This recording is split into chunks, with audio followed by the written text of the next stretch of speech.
Assalamualaikum warahmatullahi wabarakatuh. Perkenalkan, nama saya Dika Nurayadi, perwakilan dari kelompok 2 KKN yang berjudul Analisis Keuangan Usaha Tani Kentang di Desa Ciberep, Kecamatan Kertasari, Kabupaten Bandung.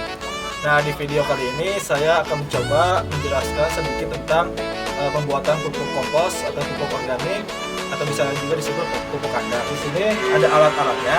Yang pertama ada ember, yang kedua ada skop, dan yang ketiga ada penyaringan. Nah, ember ini berfungsi untuk mengangkut feses dari kotoran ternaknya, dan ini juga sama untuk mengangkutnya. Kalau yang penyaringan ini untuk menyaring nanti pupuk yang sudah jadi.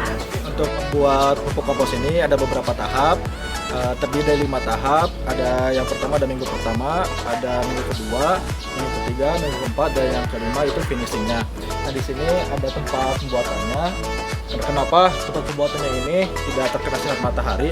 Karena agar bakteri yang ada di fesesnya itu tidak mati, dan agar proses pengomposannya itu lebih cepat. Langkah awal untuk pembuatan pupuk kompos ini, bahannya itu ada kotoran dari hewan ternak sapi.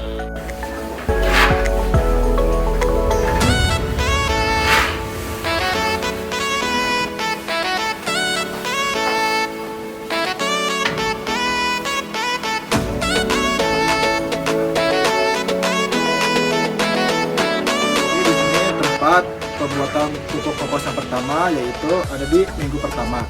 Nah, setelah kita mengambil bahannya yaitu proses dari kotoran sapinya, kita tuangkan di minggu yang pertama. Nah, jadi di proses minggu yang pertama ini kita hanya mendiamkannya saja selama 1 minggu.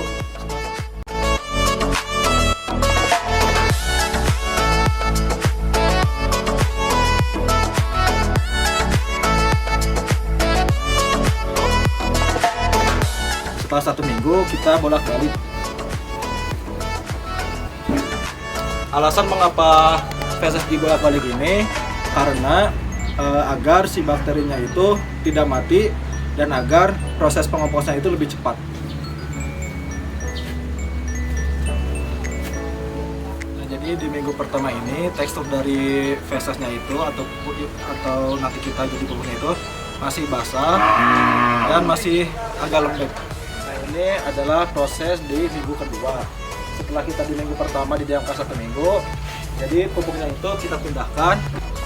Nah, di minggu kedua ini sering terjadi ada tumbuhan yang tumbuh, tanaman yang tumbuh. Ini mengindikasikan bahwa pupuk ini atau kotoran yang tadi kita buat ini subur, tapi belum masih sempurna karena masih di dalamnya itu ada panasnya. Itu diakibatkan adanya akibat dari aktivitas mikroorganisme.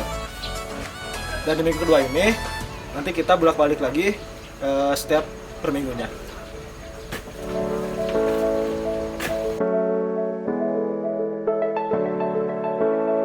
Untuk di minggu kedua ini teksturnya itu sudah agak kering dan sudah agak keras dibandingkan dengan yang minggu pertama. Jadi setelah di minggu kedua ini kita masuk ke yang tahap ketiga, yaitu minggu ketiga. Nah, jadi di pupuk yang minggu kedua ini kita pindahkan ke di tahap ketiga, minggu ketiga di sebelah sana. Baiklah, kita sudah masuk ke tahap yang ketiga, yaitu di minggu ketiga. Nah, jadi pupuk yang di minggu kedua itu kita pindahkan ke minggu yang ketiga. Nah, di minggu ketiga ini kita tambahkan jerami dari sisa pakan ternak sapinya itu sendiri, bertujuan agar memberi makan mikroorganisme di dalam pupuknya itu sendiri.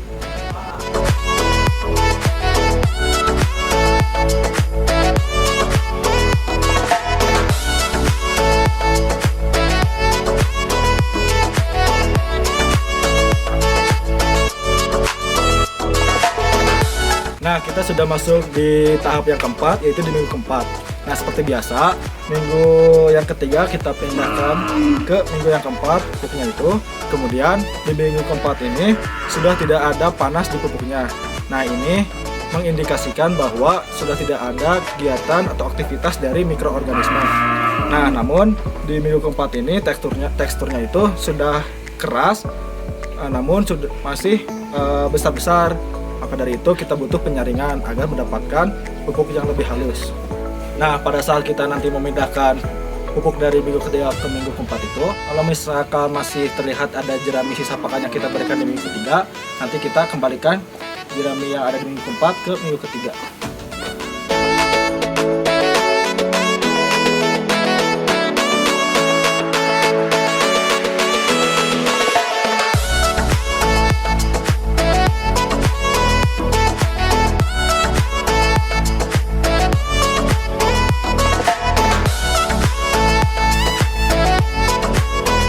Nah, kita sudah di tahap yang terakhir, di tahap finishing.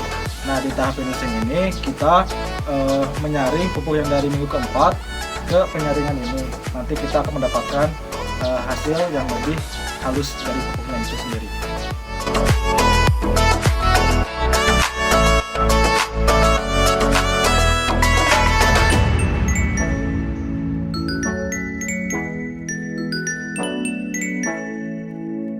Jadi hasil dari pupuk dari 4 tahap itu seperti ini. Teksturnya itu sudah halus dan sudah tidak berbau feses lagi, sudah berbau tanah.